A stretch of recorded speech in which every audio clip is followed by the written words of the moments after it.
Hi everybody. First, thanks to the BCS for allowing me to talk today, and thank you, Antonia, for your efforts in arranging the session. Much appreciated. Apologies, I was due to present this first in May, and my daughter's at nursery and brings home bugs every week, so it was particularly bad in May, but I'm glad to doing it in November. So I've been a proud fellow of the BCS for 10 years now, just over 10 years. And this is my first time speaking at a BCS event, so which is very exciting. So I wanted to give this talk actually to bring together two of my passions, which are IT and helping people to get funded. And you know, to be completely frank, as a computer scientist at heart, I've got a bit of a frustration with the IT consultancy industry, which is probably a bad way to start this, but bear with me. And I think, you know, there is a massive focus from consultants on getting a solid day rate and maximizing billable days and continuity of service and things like that. But I see there's sometimes a limited appetite to take that kind of consultancy business to the next level. To put this in context, every year I see literally hundreds of startups that are looking for and achieving funding. And again, putting it in context, I've seen 30 businesses over the last year looking for funding for a mental well-being, for example. And that is an order of magnitude more businesses than IT consultancy businesses that I've seen looking for funding. Now, that is either because you know, every credible IT business doesn't require funding, or IT consultants are happy bootstrapping, people just happy taking a day rate, or there's a lack of knowledge about the funding options available to take a already successful bootstrapped IT consultancy to the next level. And I hope, you know, in some cases it's the latter, and that's the whole purpose of this talk. So in terms of the agenda for today, I want to cover a little bit about me. Why am I talking today? What's my background, and what do I know about this subject? Talk about Founder Catalyst, which is one of my new endeavors and helps people get funded. And then walk through what are the different sources of funding, bootstrap versus grants, debt, equity. And then I don't know much about grants and debt, so I won't dive into that, but we'll talk more about equity options, everything from you know, family and friends through to angel investment and crowdfunding, and then on to kind of VC and private equity as well. I'll talk about two amazing government schemes that hopefully some of you have heard of, but lots of people haven't, called SEIS and EIS. Which fundamentally alter the way, the kind of investability of your business, and then questions and answers. Don't worry, I won't go on for too long tonight. I think this should be no more than 45 minutes or so, and then hopefully some questions and chats at the end. Before we start, it's worth saying if there are any questions as we go along, then please raise them in the chat, and it will help to keep this interactive rather than you just listening to my voice for the next hour or so. So this slide makes me smile because it kind of just goes to say that everything that I say tonight should be taken with a pinch of salt. And yeah. So in terms of my background, so why am I here tonight? What's my journey been? I started off in IT, you know, degree in computer science, as I'm sure lots of people here have. And then worked for the same company for about 15 years. The times are wrong on this, but yeah, from about 99 to 2013.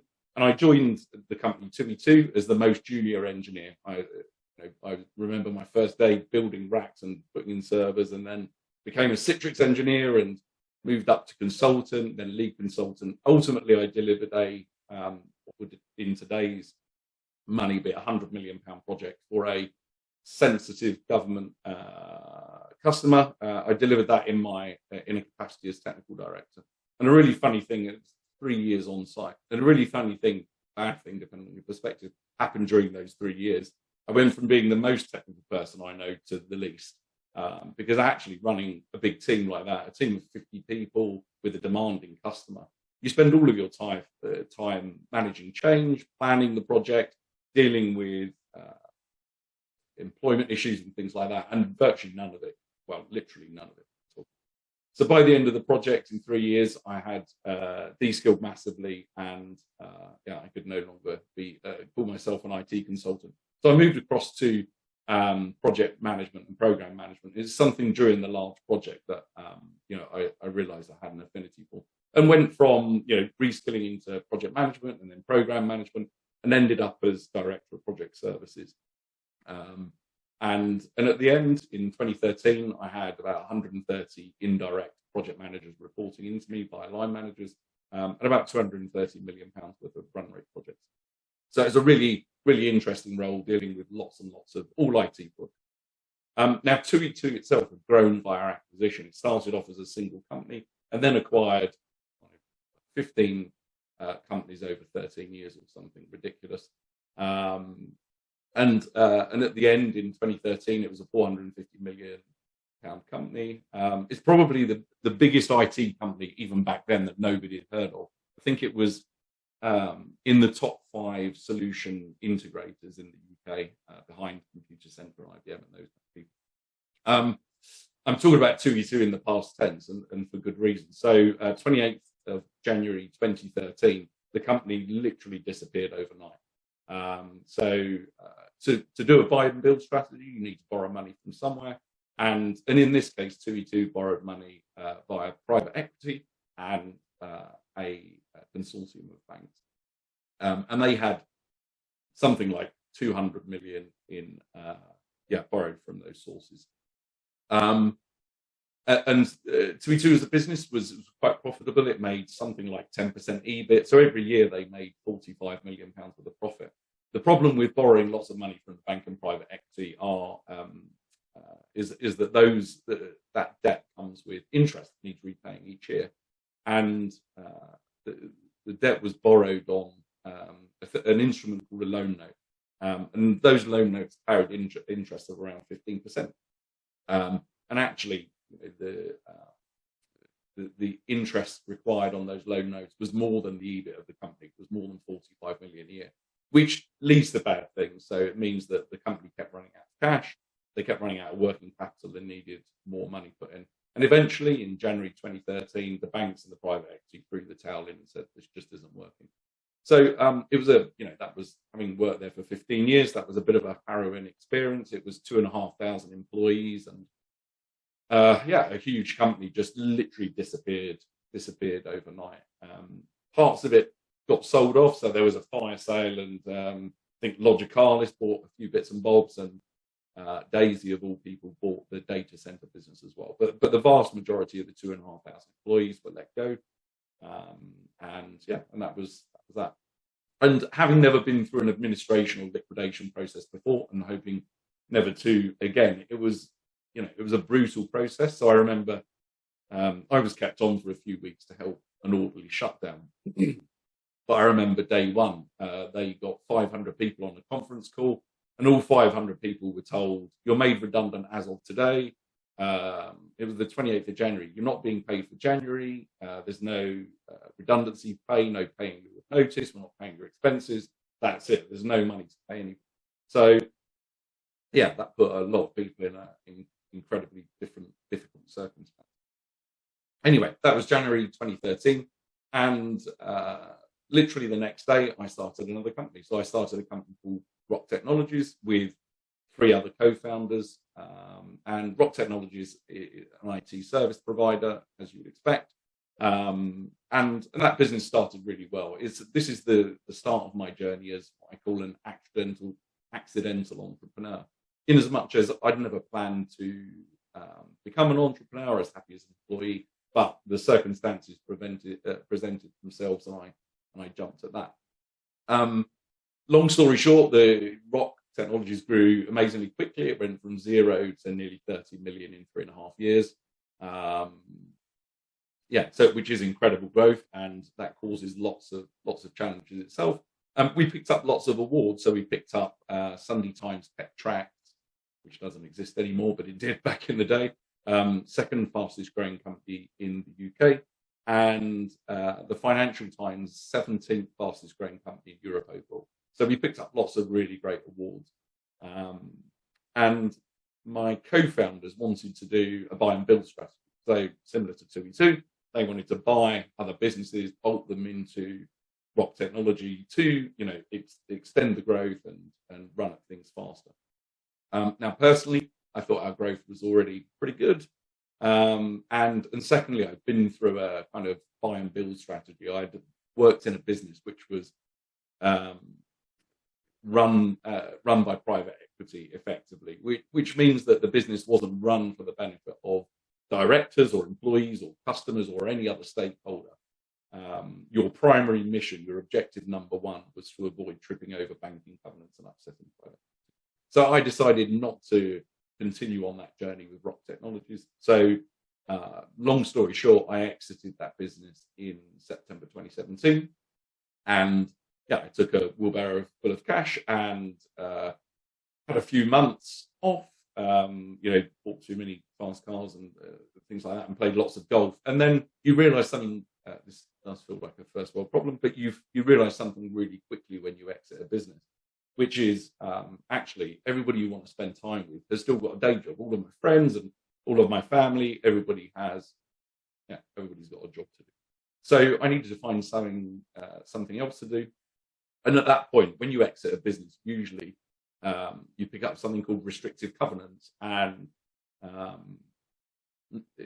unlike employment and contract, normal contract to contract restrictive covenants, which don't last for too long and don't really have teeth, when you exit a business and take a wedge of cash, they absolutely do have teeth. So my restrictive covenants really prevented me from working in IT at all, in any aspect of IT for a period of 3 years. So I needed to find something else interesting. So it was January 2018, I started angel investing. And I'm kind of an all or nothing person. So I immersed myself entirely in the world of angel investing. And I went out to understand, and learn everything I could about early stage investment.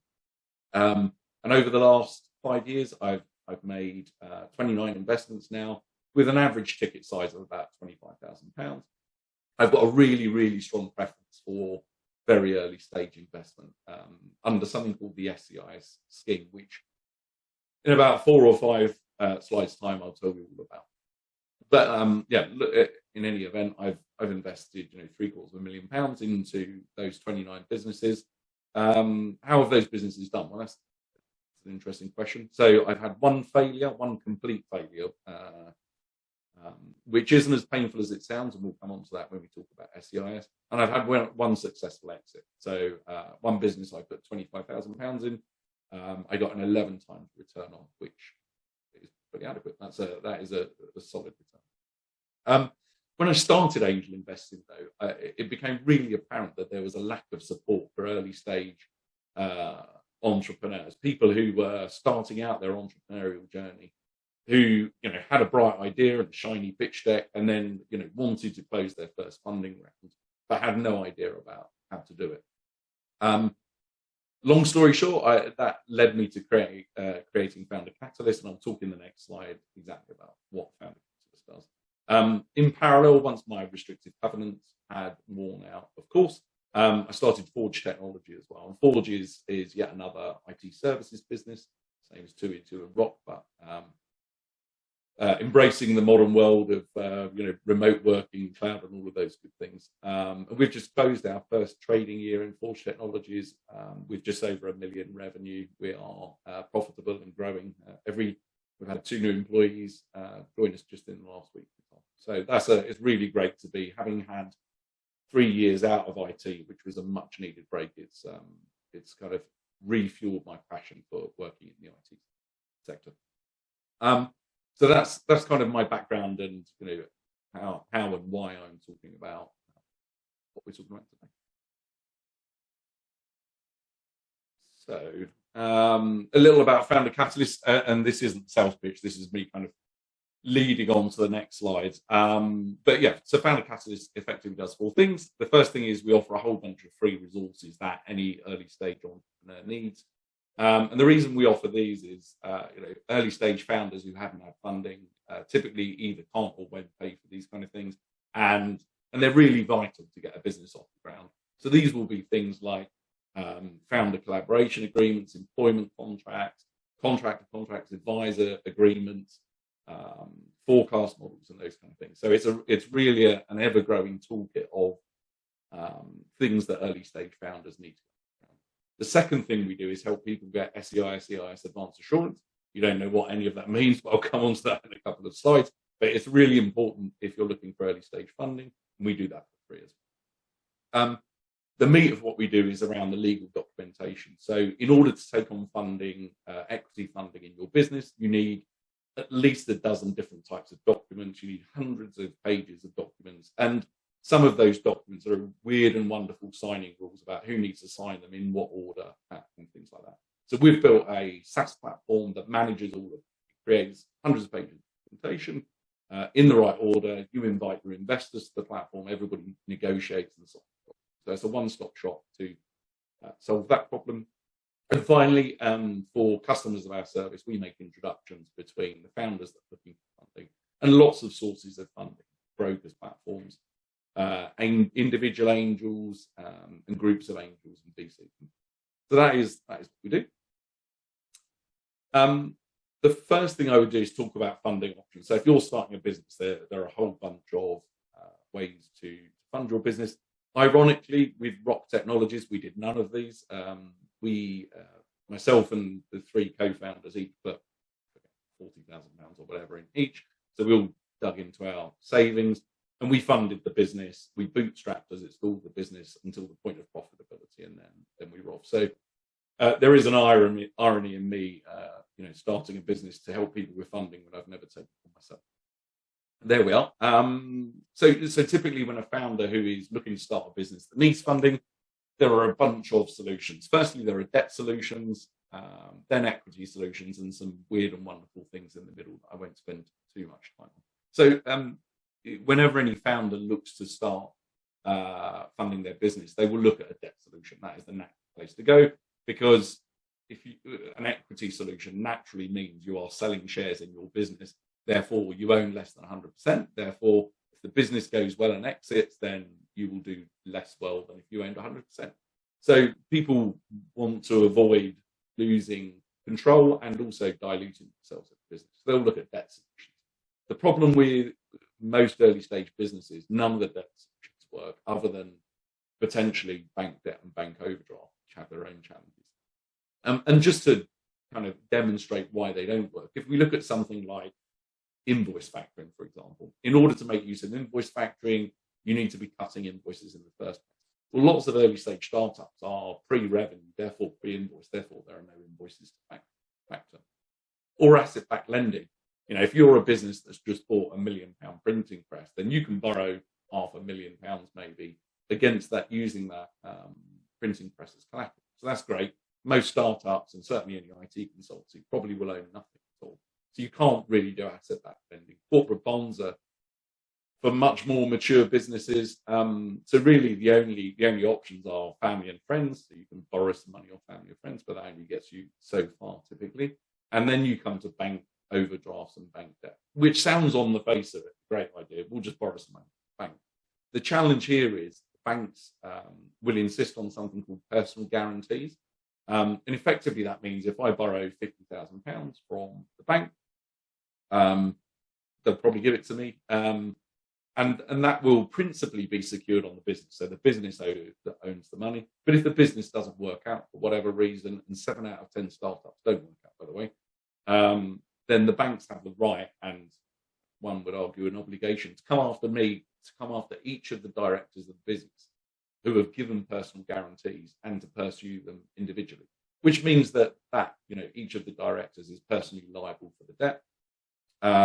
Which means they can and will make you bankrupt and take you home and all of those things, which sounds scary. And that's why debt solution for early stage businesses isn't always a perfect solution. You've then got the stuff in the middle of this diagram. So depending on what type of business you're launching, there are loads and loads of grants issued in the UK by LEPs and organisations such as Innovate. For lots of businesses, but in some sectors, then this is a good fit. For IT consultancy and things like that, it's probably not a great fit at all. You've got an instrument called a convertible loan note, which is included here for completeness, and then you've got rewards-based crowdfunding, which is almost certainly a really bad fit for an IT consultancy business. And then you come to equity solutions. So I'll flip on to the next slide as we dive into this in more detail. Antonio, I wonder if there are any questions. If now's a good time to see if there are questions. No questions so far. Great stuff. Well, I will soldier on them. So in terms of equity options, there are a myriad of options, and I won't dwell on each of these. I'll just bring to life the kind of differences and nuances of each of them. And it's worth saying this diagram isn't representative of a normal journey. So virtually no startup goes from bootstrap, family, friends, angels, one through the other all the way to round to VC. Some businesses will, skip the bootstrap and family and friends and go straight to angels. Some will, just bootstrap and then jump to angel networks and crowdfunding, whatever. So this is absolutely not a linear path. A couple of interesting things happen as you go around this diagram. So firstly, the amount you can raise from each of these types of organizations increases as you go around the diagram. So, if you bootstrap, you can put 30,000 in yourself or whatever. Your family and friends may commit a bit more than that. Angels can commit a few £100,000.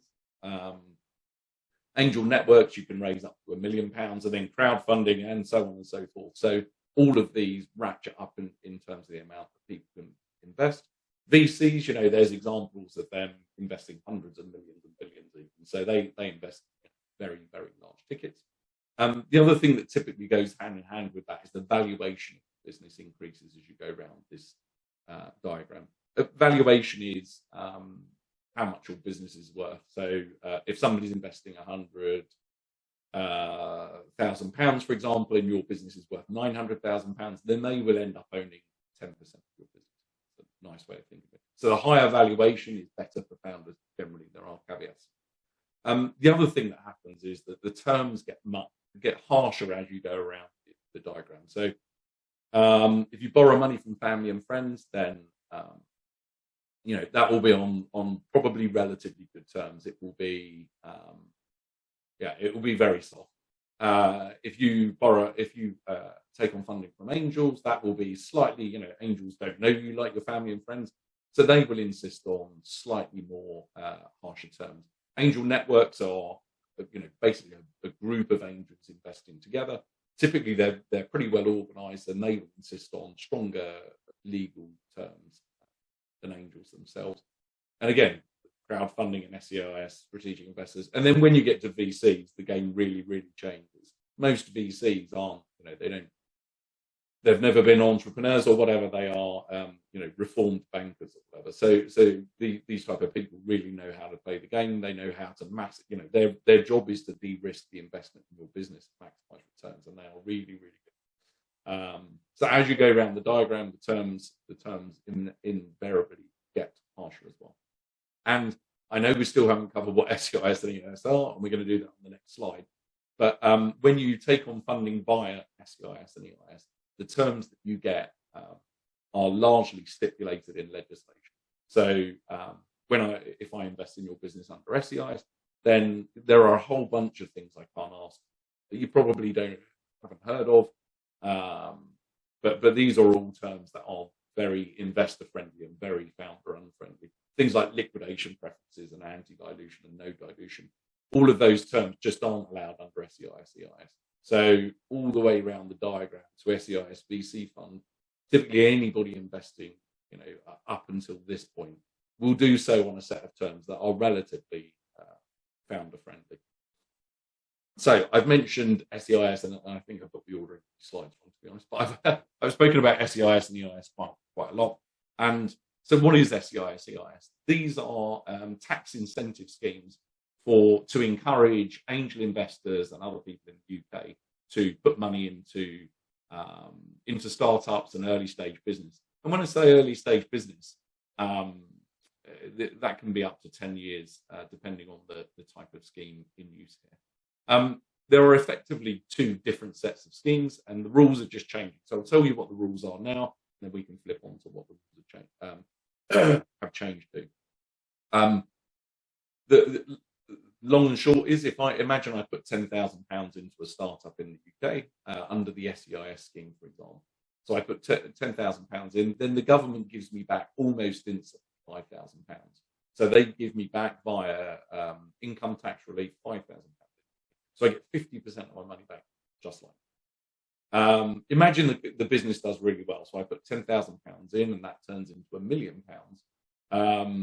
Then there's no capital gains tax. Is wrapped from shielded from capital gains tax. So there's no capital gains tax to pay on the difference between the million and the £10,000. Usually you would lose whatever it is, 20% tax on CGT. But this is completely exempt.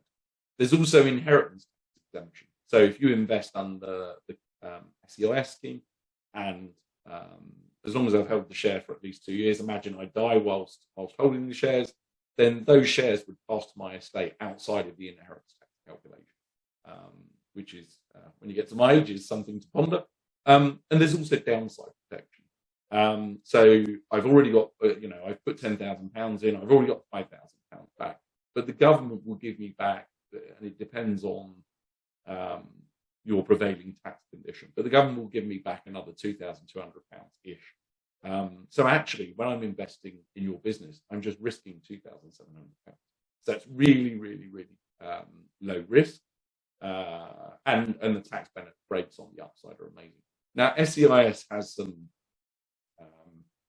downsides. So firstly, you can only raise currently up to 150,000 in SEIS, and you can only raise under the SEIS scheme for the first 2 years you start to trade. For most businesses, that's 2 years from when you make your first sale, and that's not an exact science. So it's meant to foster investment into those really early stage kind of embryonic businesses. Once you've either used SEIS or you're outside the 2-year limit, you can then move on to a scheme called EIS. So SEIS stands for Seed Enterprise Investment Scheme, and EIS stands for just Enterprise Investment Scheme. And this is, like I say, the big brother. The capital gains tax and the inheritance tax benefits to EIS are identical to SEIS, so you don't pay any CPT and you don't pay any IHT, with certain caveats.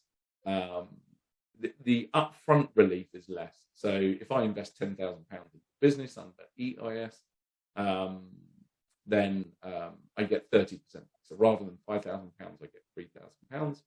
And then if the business fails, the loss relief is less as well. So I'm risking roughly 60 in a loss scenario under EIS.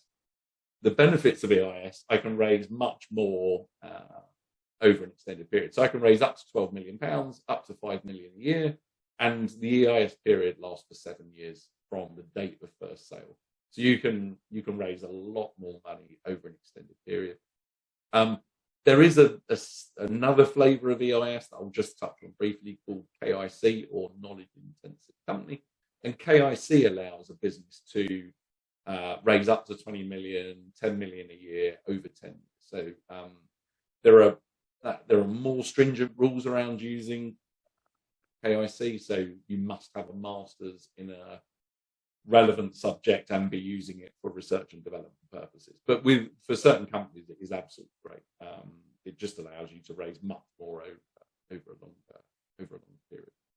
It's worth adding at this point, there are lots and lots of rules around both of these schemes. There are rules around the business, the type of shares, the type of investor, and everything else. But IT consultancy businesses would be right in the middle of, would be qualifying trades. They wouldn't be excluded from benefiting from these schemes.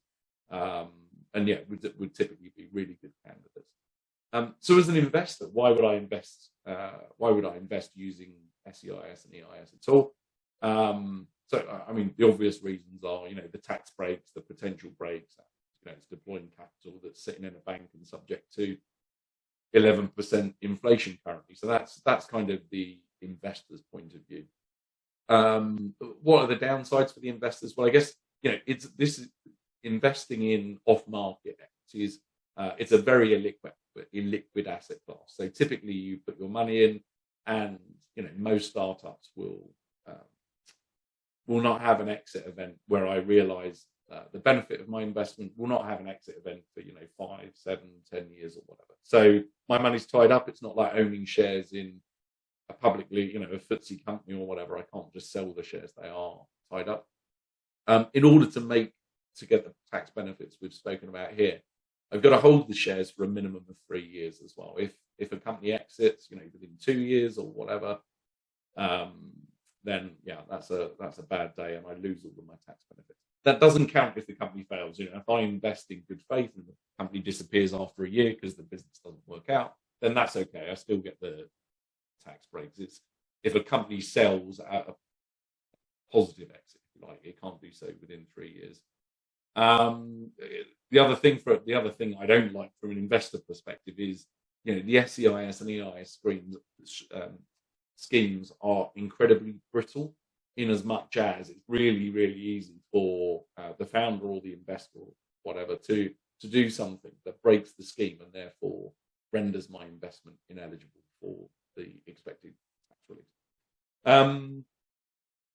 So that's those are kind of pros and cons from an investor point of view. For you as a founder, well, why would you, why is this beneficial? So firstly, if you're looking at growing a consultancy and you want to take yourself, off of the coalface and turn your business, work on the business rather than in the business, and grow a much bigger business than being kind of just a couple of you, then this gives you a much needed injection of cash to do that. The rules, as I alluded to on the last slide, if you're taking investment on from investors under SEIS and EIS, then it will be on relatively founder-friendly terms. So, typically a set of angels may own 10, 15, 20% of your business, but they won't have a controlling stake, and the SEIS and EIS legislation really limit the power that those investors have over the business. The downside of taking on investment under these schemes are, you will naturally dilute. So at the moment, you may own 100% of your business. Once you do a funding round, like I say, you'll typically dilute by 15 or 20%. So you will only own 80, 85% of the business. So that is it. Those are the schemes. Now is probably a good time, Antonio, to see if there are any questions here. Hi, Sam. No, we don't have any additional questions. Okay, great stuff. So if we look at the look at the changes. So as everybody knows, you may have heard about Kwasi's budget that tanked the economy and caused a change in Prime Minister. But there are a number of changes that were announced and then reversed very, very swiftly after that mini budget. But there were lots of changes to SEIS and EIS announced in that budget, and thankfully none of them were reversed. So the limits on SEIS, the 150,000 limit, has been around for, I forget, 8 years or whatever. And 8 years ago, £150,000 was enough for a startup to, have a good run for 6, 8, 10 months or whatever. But over time, with inflation and increasing wage costs and all those kind of things, £150,000 isn't really enough. And the average first funding round in the UK is something like £250,000. So people would typically have to raise 150 via SEIS and then do what's called a dual round, where you raise another 100 via EIS, with all the complications that entails. So within the mini budget, they extended the SEIS limit from 150 to £250,000. They changed the gross asset test, which are one of the rules that you need to adhere to, from £200,000 to £350,000. And they also extended the lifetime of SEIS from 2 years from starting to trade to 3 years to start to trade. So they've really, really increased the limits on SEIS and made it much more appropriate for kind of this day and age. There were no direct changes to EIS, but EIS itself has something called a sunset clause, which means that within a year or two, EIS will, unless something changes, would naturally expire and wouldn't be available. But Kwasi announced, and it has been rubber stamped since, that EIS will be extended past the current sunset period. So it will continue going as a scheme, which is vital.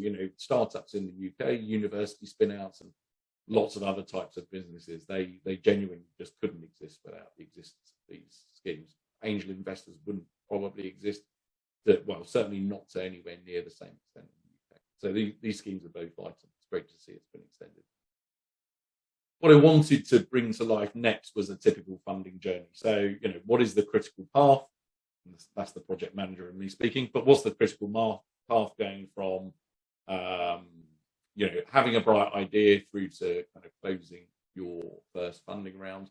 And this is meant to be a generic walkthrough. It's not specific at all to a type of business. So it would apply similarly to an IT consultancy as it would to somebody who's making jam. And people genuinely get hundreds of thousands of pounds for making jam or gin or gin or brew dog, brew beer, and they've received millions and millions. So this slide also doesn't cover anything to do with developing product or selling it or marketing. It's literally just about that critical path of the fundraising journey. So assuming you haven't started a business, you've got a bright idea, you then want to get it to the point of being fundable and funded. So these are the steps. So the first thing you need to do is pick a name and pick a registered address, straightforward. And you need to do that because you need to incorporate. So you can only apply for SEIS and EIS if you've incorporated, and people will only invest, obviously, if you're in an incorporated entity.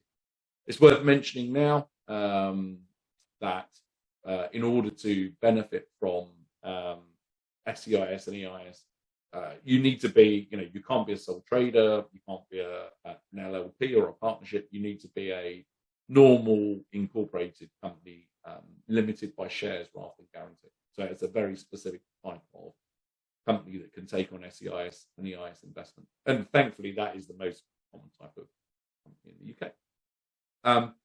You need a bank account to take on the investment. The money that investors transfer to you can't go anywhere else. It can't go to your personal bank account or anywhere else other than the business bank account or potentially a lawyer's. So thankfully, these days, with all of the challenger banks, you can get a bank account in 2 or 3 days. In order to get something called advance assurance, and we haven't covered what that is yet, we'll do that in a minute, you need to have a bunch of ducks in.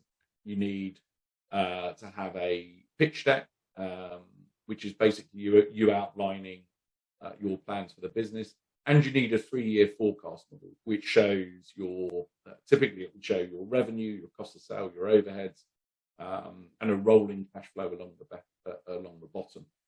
The purpose of that is to demonstrate that your business is a genuine growth company and that you need the investment in order to achieve a real growth.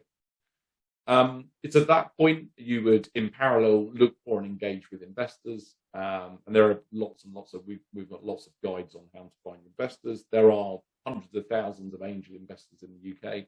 There's a trade body for angel investors in the UK called the UK Business Angel Association. I'm a member of that, and so are 20,000 other people. So there are lots of ways to find and then engage with investors. It's at this point you would usually produce legal paperwork as well. As a bare minimum at this point, you need something called a term sheet, which outlines the basic principles of your deal, how much you're looking to raise, how much you're going to dilute, what legal entity the investment is, and detailing the legal rights and protections that you'll be giving your investors. There is a process run by a HMRC called advance assurance. And advance assurance it sounds grand, and actually it results in just an email from HMRC. But that email is vital because that confirms that any investment in your business under the SEIS and EIS schemes will benefit from all of the tax breaks that we've already spoken about. You will find in the UK that virtually no angel investors will even entertain a conversation with you unless you've got advance assurance. And the reason for that is, 7 out of 10 businesses in the UK are eligible under SEIS and EIS, but 30% of businesses aren't. And therefore, an angel investor could spend hours with you, doing due diligence and having lots of nice conversations, only to find out that you're not eligible under the SEIS and EIS scheme, and they wouldn't invest if they Thankfully, the advance assurance process is currently relatively quick. Usually you get a response from HMRC within a week or two, but there's no guarantee of that at all. Finally, assuming you've got advance assurance, you've lined up your investors, you've produced all of your legal paperwork, then you can accept angel investment. You can get a couple of £100,000 or whatever you are seeking into your bank account, and then you can set that to work and grow your business. So that is the process to go from kind of bright idea to fully funded. Antonio, any questions? Actually, we have one question from Ada. I'm going to ask him to voice his question himself. Oh, I think it's more related to the previous section, and it's related to if there is any platform. Maybe this is being looked at a little bit later. Just want to give Ada the opportunity to to voice his question. Ada, do you have any problem with the? Would you be able to? Yeah, brilliant. Sure, no problem. Hi, Sam. I mean, this was from a previous slide, and you've answered pretty much most of my question. I was trying to find out about platforms you'd recommend for an IT consultancy to approach the market. But also on the flip side, if you want to invest, and so I mean, not just a small sum, not up to the 10 grand, but just for example, where would you find this investment, like platforms? Yeah, so the usual. I mean, platforms are an interesting choice. Thanks for the question. Platforms are an interesting choice in the UK because the two really well-known platforms just aren't appropriate for kind of IT consultancy business. So the big platforms are, Crowdcube and Seedrs, who are the big crowdfunding platforms. And I don't want to sound snooty on this point, but they are typically used by slightly less sophisticated investors. So not angel investors don't usually use those platforms.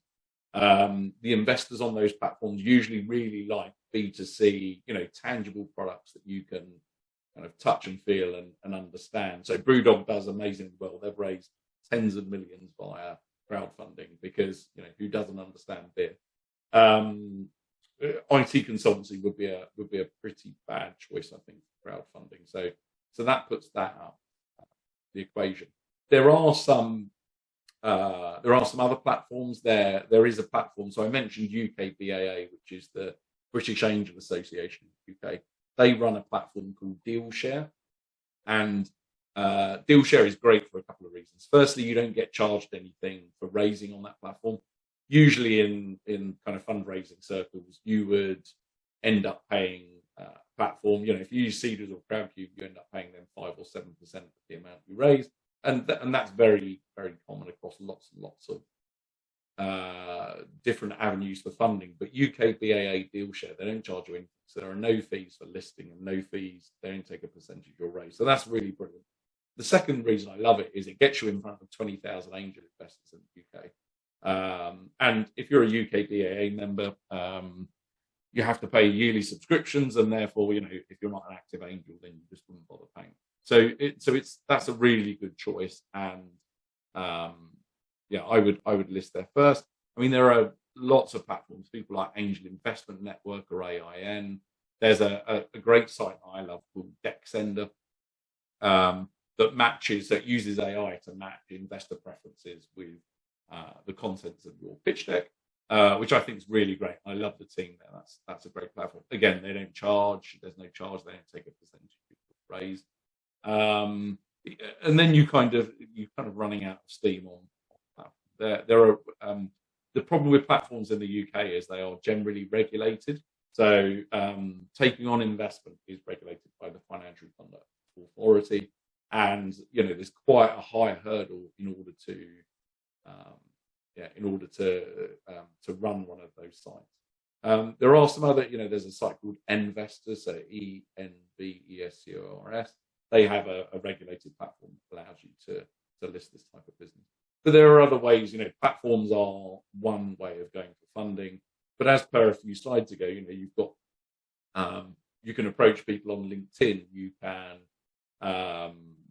network with high net worth. You can approach angel groups and private equity clubs, who are effectively just groups of angel investors. And the number, I see a vanishingly small number of IT opportunities. I see thousands of opportunities given my founder catalyst hat, and I see very, very, very few IT opportunities, which is good. If you're about to release an IT consultancy or looking for funding in your IT consultancy, then it is not a crowded playing field in that sector. And it would be especially great if you had a niche within the IT consultancy. So if you were doing, I don't know, software asset management, or if you were licensing experts, I know of a business that exited in that space that grew something from bootstrap all the way up to exiting for many millions. Just doing kind of IT, just doing software licensing, consulting, and things like that. So if you've got a niche, then even better if you can turn it into a SaaS or some kind of software play. But I see so few IT businesses, which means that the ones that I do see get quite a lot of interest, because lots of angels like me come from an IT background, and they would very quickly understand your proposition, if that makes sense. Does that answer your, that was a real ramble, but does that answer your question? Yes, that does. Thank you very much. My pleasure. So you'll be very glad to hear I've just got one slide left, and then we'll open the floor to kind of any questions or discussion, or if anybody's got any questions on what an exit process looks like or whatever, then we can cover those as well. I'm happy to talk. So this kind of dives into the detail of the last slide. So the last slide was a very high level view of what does the process look like to go from bright idea to fully funded. And this brings I'm not going to go through this in detail because it's kind of mind numbing. But this really does walk through the kind of documentation you need to prepare in order to go from, to get yourself SEIS Advanced Assurance. You need to have all of that stuff prepared and go through a specific process for HMRC. You then need a certain set of documents to pick. So in order to take your bright idea to investors, you want to get your ducks in a row. It's a real travesty that I see when founders turn up to pitch and they haven't got some of these things. You would hope they've got a pitch deck, but not having a credible forecast, not having advanced assurance, not having a term sheet, it just kind of means that the process stalls, and investors get easily distracted, and they'll find something else to invest in. So before you pitch, you need to make sure you've got your ducks in a row. In as much as you've got a pitch deck, you can demonstrate what the future looks like in terms of the forecast. You've got a term sheet that talks the investor through what you're offering and what rights and protections they get, and you've got your proof of advanced assurance. As long as you've got those four things, as long as they're credible, then you're in relatively good shape to pitch. Once you've got investors on the hook, then you need to onboard those investors. You want to make sure they're signed up to confidentiality. You want to make sure you go through a process related to FCA called consent. And that is just making sure that the investor is eligible to invest in your business. They need to be a high net worth, a sophisticated investor, or a restricted investor. And then you've got the mechanics of doing a funding round, and that really is a detailed conversation. I'm happy to dive into it, but it's 7:30 at night, so nobody probably wants to listen to that. Long story short, though, there are in any reasonable size funding round with, say, 3 founders and 4 existing shareholders and 10 investors, there will be dozens and dozens of people with pieces of paperwork flying around, all that have complex signing rules that need signing by different people at different times for different purposes. And that's what our platform does. It automates away the production of all of that paperwork and makes it, back in the bad old days. So when I started Roc Technologies, in order to produce all of the paperwork we needed, not even to do a funding, just to kind of run the business, you end up throwing £10,000 at a corporate lawyer who spends 2 months producing the documentation. And the benefit of the SaaS platform is you can go from starting a funding round to closing a funding round by 8 o'clock tonight. Now, in reality, that never happens in the real world because managing investors is like herding cats. But the SaaS platform is not going to add friction to that process. So that is all I wanted to talk about in terms of the agenda today. yeah, hopefully that gives an indication of, how, if you've got an idea or if you've got IT consultancy that you think you can move from, being a single contractor or consultant and turn that to, a sustainable business that can, have a broader workforce. You can deliver bigger projects and therefore grow your revenue and therefore hope look to have a meaningful exit in a few years. Hopefully this kind of gives you a road on one of the options available to you. Like I said, it's not the option I took when I started Roc Technologies. We bootstrapped that to 30 million in 4 years, but in lots of cases that's just not feasible. So I'll stop sharing my screen and open the floor. Antonio, I don't know if you've got a process for this, but open the floor to any questions. Yes, we start seeing another question. How do you know how much equity to offer in return for funding? I don't know if other wants to further mention. Yeah, that's a great question, and one of the most common. So the equity you give as in a percentage is usually calculated by reference to two other numbers. So the amount you dilute as a percentage is a function of what is your valuation, whether it's $1 million, 2 million, 10 million, whatever. That's how much your business is worth as a pre-money valuation. And then you've got the amount being invested, which can be £100,000 to hundreds of millions, depending on the business. When you exit a business, it's actually really straightforward to value your business. So when I exited Roc Technologies, for example, we had we use round numbers for ease of math. We had revenue of about 30 million. We had EBIT of about 10% or 3 million, and then you agree a multiple with potential purchaser. And a multiple is, what am I going to multiply your EBIT by in order to come up with the value, the enterprise value of your business. And, if you've got an unsexy business, you could have a multiple of 3 or 4. If you've got a really attractive IT consultancy in a niche with lots of recurring annuity SaaS type revenue, then you could get a multiple, of 15, 20, 30 times your EBIT. So there's a massive range that could be. But either way, you're only agreeing two numbers. What's your EBIT? What's your multiple? You times one by the other. That's how much your business is worth.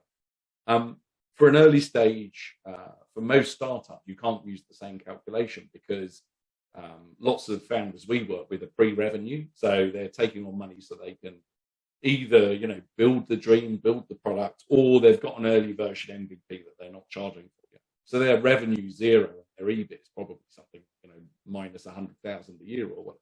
So you can't use the same process of EBIT times multiple. It just doesn't work.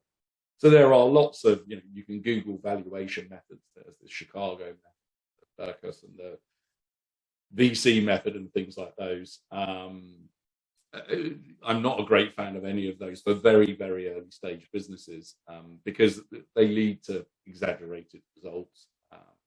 I think for me, the best way to do it is to look at market norms. And there's a group called Bowhurst in the UK who produce some amazing statistics. They look at every startup transaction within the UK, and they work out what normal looks like, depending on whether you're pre-seed, seed, scale up, growth, whatever it happens to be. And for pre-seed, which is kind of a first funding round, early stages of revenue, if you're lucky, the figures say that your average valuation is going to be, it's going to be around 1.2, 1.3 million. Now, if you've got a really sexy business, it can be a bit more than that. And if you've got a more ordinary business that isn't setting the world alight, then your valuation might be 600,000-700,000 pounds, whatever. And Bowhurst also usefully publish the averages on how much you take on, how much people invest during those funding rounds. And for pre-seed, early stage funding rounds, the average is about 250,000. Now, the next question, the obvious question is, well, how do I justify a valuation of £1 million? And the answer is, you probably don't. That's really difficult. And and the reason why, the reason why you don't want it to be much less than $1 million. Imagine you're raising, for ease of maths, you're raising £100,000 and your valuation is £900,000. Then your post-money valuation is $1 million, and therefore your investors own 10% of your business for 100,000. And that's, your funding round you should be looking to dilute by 15 to 20% every funding. If you're losing much more than that, then that's usually seen as a bad sign. Does that answer the question on valuation? Sorry. Yes, that does. Thank you very much. You had a follow-up question. Is that answered as well? Yes, because that's around how do you realistically value a business that's not generating any income? We've just touched on that as well. Yeah. Thank you. We have another question from Michaela. Yeah, that's a really good question. So lots of businesses have, they've got an existing either professional services or managed services type business that is paying the bills and keeping the lights on, and you want to build a product in parallel. Yeah, and this is a great use case for early stage equity fundraising. So you already have a business where you are proving something, hopefully very related to the product you're developing. So, and what we typically see here is, a consultant solves a problem manually, and then they go, well, actually, there's a gap in the market. I could develop a product which would automate this solution. Look at what Founder Catalyst does for example. I know it's not in the IT consulting space, but you can pay lawyers to do what we do, and it will cost you tens of thousands of pounds. And actually, what they're doing, they're taking relatively standardized documentation. They are, there's a bunch of logic in there. There's no AI or blockchain, I hasten to add, and we produce an output in a deterministic way, using some really bright logic, and that's probably what your business, hopefully, Michaela, is consisting of. You're doing something manually. You can find a way to automate it, to speed it up, etc., etc. And that is a compelling proposition usually for investors, because investors love businesses that are annuity or SaaS based. And I shouldn't be saying this because my background is all in project delivery. But investors really don't like businesses that have lumpy project-based revenue, but for a couple of reasons. So firstly, every single month you start with zero. You have to start selling again. You have to sell a project. And when all of your current projects finish, you've got no revenue. That's it. Whereas when you're selling annuity, you're constantly layering on. It's always incremental. Hopefully, you've got a customer attrition problem, and therefore, you're never starting from a blank slate. You're always adding customers. You're adding annuity, and that's why businesses with annuity-based products are always valued much better than pure services-based products. And that's why you see lots of IT providers in the market, running away from being just project. Nobody just wants to be a project-based business really anymore. They want to deliver a project and then deliver a bunch of managed services on the back of it, because that's where the value is. So great, yeah, Michaela, it's probably worth you and I having a chat at some point and just talking through your options. I mean, even though many IT consultants don't choose to take this path, the early stage funding via equity, which is what we've been talking about today, and hopefully your business is still in time for SEIS or EIS.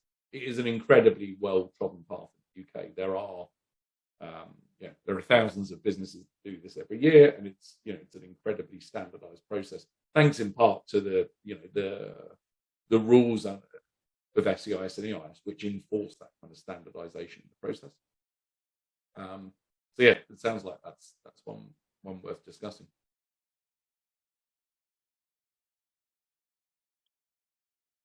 Antonio, I don't know if there's any other. I don't see any other questions so far, but I was a little bit intrigued if you could talk us a little bit more about exit strategies. Yeah. Okay. I mean, exits there. That's I've just put my LinkedIn connection on the chat if anybody wants to connect anyway to discuss any of this. So exit strategy is a whole different conversation. Typically, businesses are only worth a significant portion on exit when they grow to a certain scale. If you've got a business that turns over £5 million, and then that sounds great, and it probably that is great for you, but it's probably not, unless you're going to exit to another to a trade acquisition. Then private equity wouldn't be looking to invest in smaller businesses like that. So it's picking the moment for you when you've optimized the exit so that you get the maximum return for yourself individually. There are different ways to exit. So sometimes if you've got a founding team of 4 people, one person will want to exit for whatever reason. There may be disharmony in the group, or they're bored, they want to do something else, they've got another bright idea, and there are ways of financing that exit so that the 3 founders remain and one person exits. Sometimes a trade exit is appropriate. So if you've got something, if you've got a solution that one of the big SIs or a consolidator wants to buy, then that's a trade exit is very good. When we exited, and the market changes over time, but when we exited, trade sales weren't amazingly great. It wasn't a good time for that. But private equity investment was very, very good. There was lots of money across lots of private equity houses, and therefore, therefore that was inevitably the right choice for us at the time. And actually, it was a combination of the two. So I left, but and one of my other co-founders left as well. But 2 of the founders stayed in for the rest of the journey. So it's not always black and white. Sometimes, sometimes when it's a trade acquisition specifically, people will buy the business, there'll be an earn out, and then everybody who owned the previous business would leave. Usually in a private equity type investment, they're investing to take it to the next level, and they'll want the founding team to remain in the business. In terms of the process, I've got a slide on like an exit process, if that would be useful to kind of walk through. I won't bore everybody with it, but a really high level, what the steps are. Do you think that would be useful? All right. Yeah. I mean, if it's a very summarized one, I think that could be fine. Otherwise, I was having a question regarding some of the things that you mentioned before. You mentioned that when you do this kind of investment, for example, if you invest 10K in one of these strategies, what you find is in 3 years' time, the companies don't go public, and you may need to wait quite long time to be able to see some return on investment. What do you think are the challenges of companies that prevent them to go public faster? Yeah, and it's the usual exit for a startup that I invest in. I don't expect any of my companies ever to go public. That would be an unusual outcome. IPO is one of the routes that you can exit, but very, very, very seldomly seen. Usually it's, usually it's a trade acquisition. So the only exit I've had after 5 years was a gaming company who got acquired by that's a very acquisitive space, and they got acquired by another gaming company and got swallowed up. So usually it's an acquisition rather than an IPO. Sometimes sometimes you can exit earlier. So sometimes a VC will want to invest. So imagine you invest at the first funding round, and then 4 or 5 funding rounds later, you're at Series C, and somebody's about to put 20 million into the business. Sometimes that venture capital company will allow you to exit to them, so you can sell your shares as an investor to them. And whilst that isn't the business exiting, the other shareholders remain. It is you exiting, and therefore you taking your money out of the business, and hopefully you've turned £10,000 into £100,000. That's the whole aim of investing. So there's lots of ways. IPOs is a pretty unusual. It's not it's absolutely not unheard of, but statistically it's not the most likely form of exit at all. And one of the things, as an angel investor, it's I've got a motto in life, which is don't panic about what you can't influence. And genuinely, once you've thrown your money into an investment, an angel investment into a company. There's nothing you can do. You can help the founder, you can roll up the sleeves, and I routinely, in every one of my investments, I'm on hand to offer ad hoc informed advice about anything you know about. But there's little else you can do. You can't force the founder to exit. You can't force the sale. Even if there's a decent offer on the table, then you can't force the founder to take it. So you genuinely are a passenger through the process. And it is what it is. But you take those, you take that risk. The worst outcome for me would be a founder turning a business into a lifestyle business. So you can imagine I put £20,000 into a business. What I'm hoping for is that 10 years down the line they exit and I get 10 times my money back.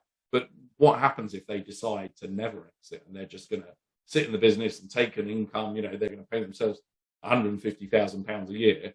That's really bad for me actually, because I've got my £20,000 tied up, even though I've got 10 grand back. I'm never going to. I don't even get the pleasure of having the loss relief where I get another 30% of my money back. That's actually a lifestyle business is very, very bad for an investor, and there's nothing you can do. You're along for the journey.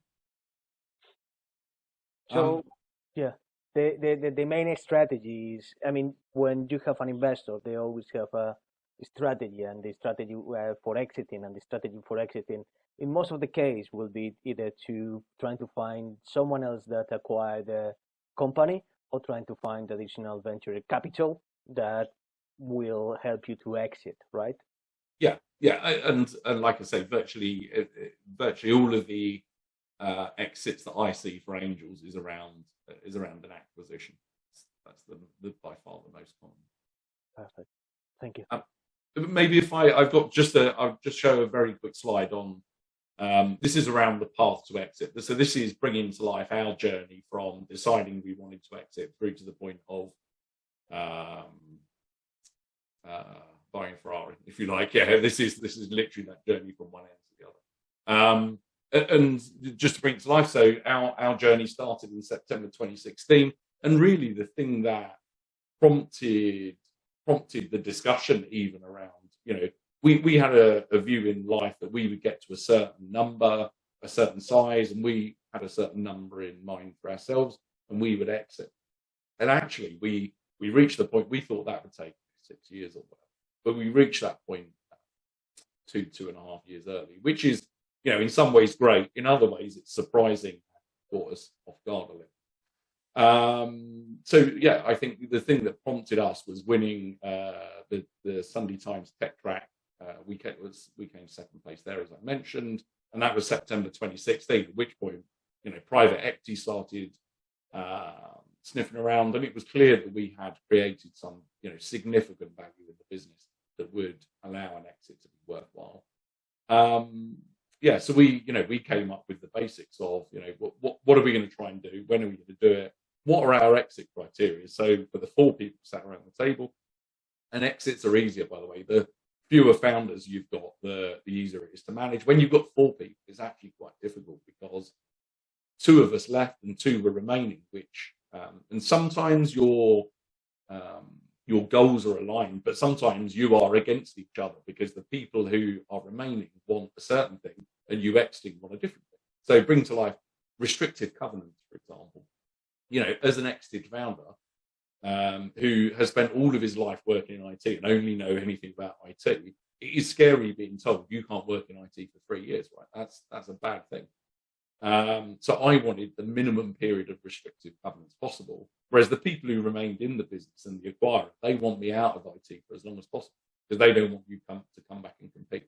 So for lots of the conversations, all 4 founders are aligned, but for some of them, you are at opposite ends of the spectrum. Managing that is an interesting political challenge. And then producing a detailed plan, you agree roles of responsibility and who reports.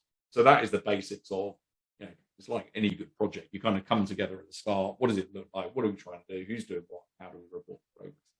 You then prepare, and that is around, we knew we weren't going to get to an exit, or at least not decent exit, without help. So the first thing we did was selected a corporate finance partner to help us on the journey. We looked at lots of parties and ended up with Grant Thornton as a party, and they were really great.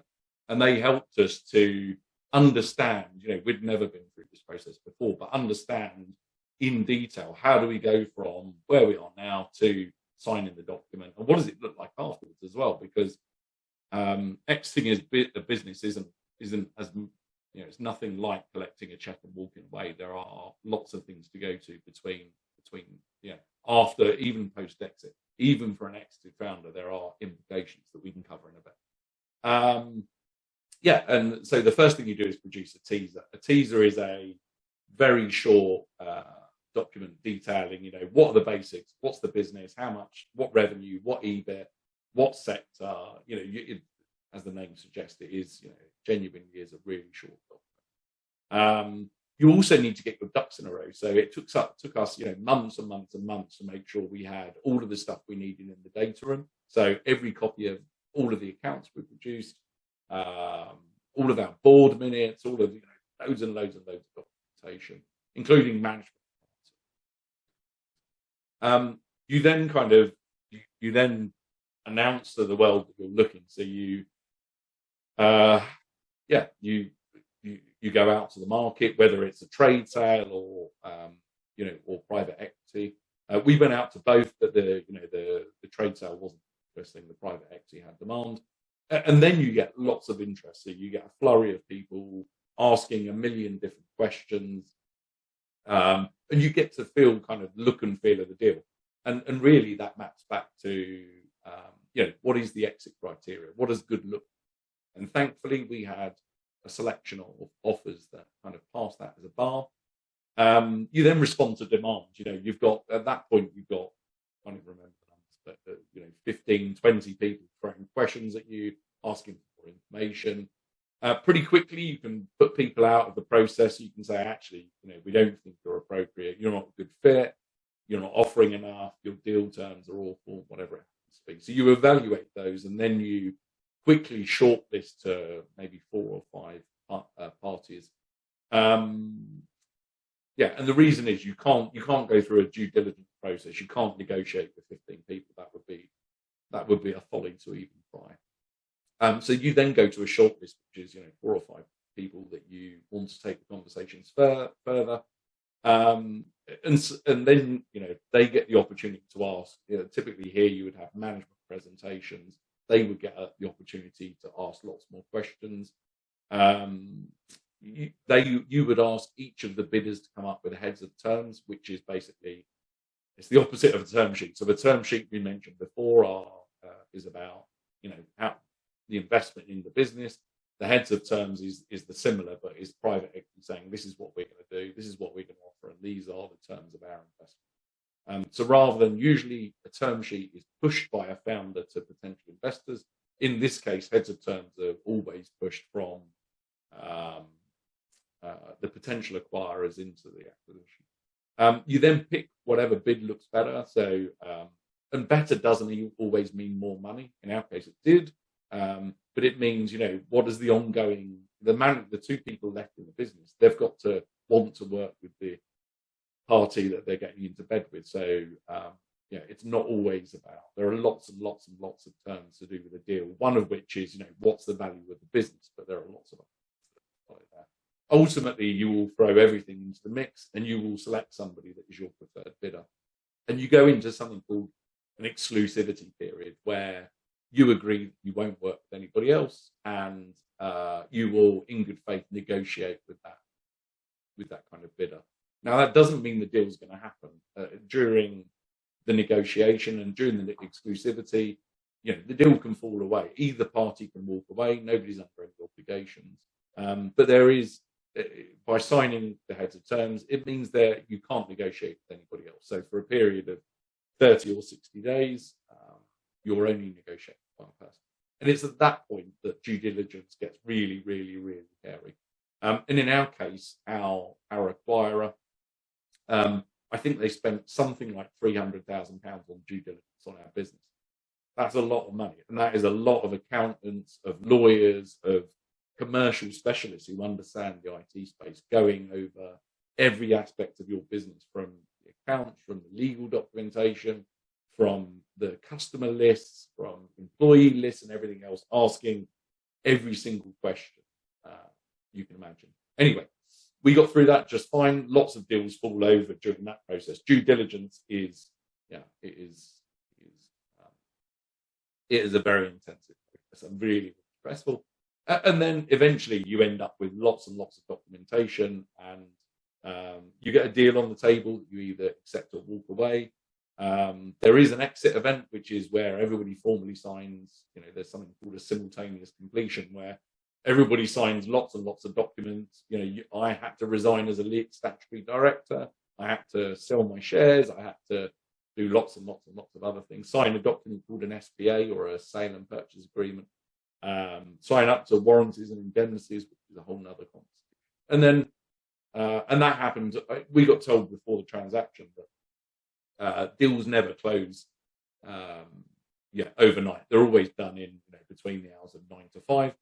And in reality, this deal happened at 3 o'clock in the morning. So there was last minute negotiation, which ended at 6 o'clock at night. And you think, great, we're going to sign soon. And actually, there is so much documentation. There are literally hundreds of documents that are signed by different people all over the place.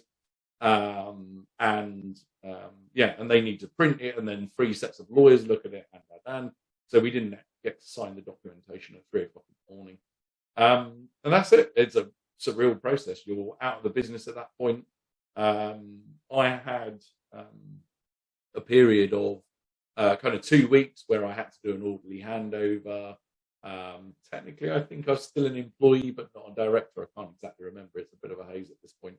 And this allows you to manage both internal communication to staff and employees. We had 100-ish employees at the time, so it was a big deal for them. They obviously knew at that point about the transaction, but things just got real then. But also, you need to communicate with customers. You need to make sure customers aren't spooked by this. There's a whole process to go through. At that point, you're not out scot-free. You don't get all of your money up front. I won't go into too many details, but I'm subject to something I'm still under called loan notes. So I got probably 3/4 of my cash in cash, and it's surreal. 1 minute you've got a normal bank account, the next day you've got a telephone number, and that's great. I've also still got a quarter of my cash tied up in that business under something called a loan note, and that's me having some skin in the game. It's me, in some ways, I've financed the acquisition of my own business. Hopefully what will happen is either the private equity that invested in the business, either they will sell to another private equity, or the business will itself be acquired by a trade sale or IPO or whatever. The usual options are available, at which point my loan notes cash out and I get that money out of the business. But there is a risk, as with every business, that business disappears before that kind of second exit event happens, in which case my loan notes almost certainly turn to dust, which would be disappointing. You thought that was a benign question, I guess, Antonio, but yeah, sorry, I've gone on a bit of a 10-minute rant on the exit process. But yeah, hopefully that brings to life kind of the other end of the process. Yeah, and I think it's important because we have the view. If you want someone to invest in your company, you want to understand what they think, and what they think is going to be and how they're going to be making money. So I think it's important to take into account all these parts. And also, if you have your business and you want to grow it, maybe one of the end goals that you have is an exit strategy. And for that, this is incredibly valuable. So yeah, thank you very much for that. I have a commentary, I know the question from Michaela as well. You were talking just a minute ago about due diligence. How much presence do you think cybersecurity takes in this due diligence? It really depends on the nature of the business. So, in a regulated industry, then, cybersecurity is absolutely front and center. That is a massive, massive part of the process. We dealt with, in Roc Technologies, we dealt with some very, very secure and sensitive customers that I can't name. But, government customers who were holding very, very, very sensitive information. And so cybersecurity was always really important to us as an organization, and it was not skipped during due diligence. So it was, I would say it was, you know, there's levels of, you know, the focus absolutely was on the numbers, it was on the customer concentration, it was on the forward-looking sales pipeline and forecast. In that kind of second tier, which I would call hygiene factors, they wanted to check, is it a well-run company? Have you got ISO 9001 and da-da-da-da? Cybersecurity was absolutely in there. And there were questions around, do you have cybersecurity insurance, and what's the cover of it? How do we, you know, how do we mitigate for previous breaches? What is your, you know, have you had any breaches in the past? And we were, you know, we were fortunate that we'd never had a breach. So those conversations were really easily handled, but they absolutely, an angel investor, so upfront, when I'm investing as an angel investor, it would be rare to focus on cybersecurity. Most angels, even people from an IT background, probably just wouldn't focus on it. When you come to exit a business, yeah, the due diligence is totally different. It's a totally different world. And yeah, it'd be part of the mix. Thank you. Thank you very much for that. I think we are reaching out the natural ending of the meeting today. I just want to thank you again very much for presenting and sharing all this information with us. I think it has been a really, really interesting meeting. I did enjoy it a lot. I think one of the challenges that we have, probably from IT, is that we don't, probably consultant and somewhere else as well, is that we don't have access, or we don't really are aware of these mechanisms that we have for funding, neither from the way when we need funding nor when we have resources and we want to invest. And I think this kind of event reduce that gap and bring much more opportunity. So thank you very much, Sam. And I just want to wish everybody a good night and have a nice rest of your one. A good night. It was a pleasure. Nice to see you all. Thank you. Thanks so much.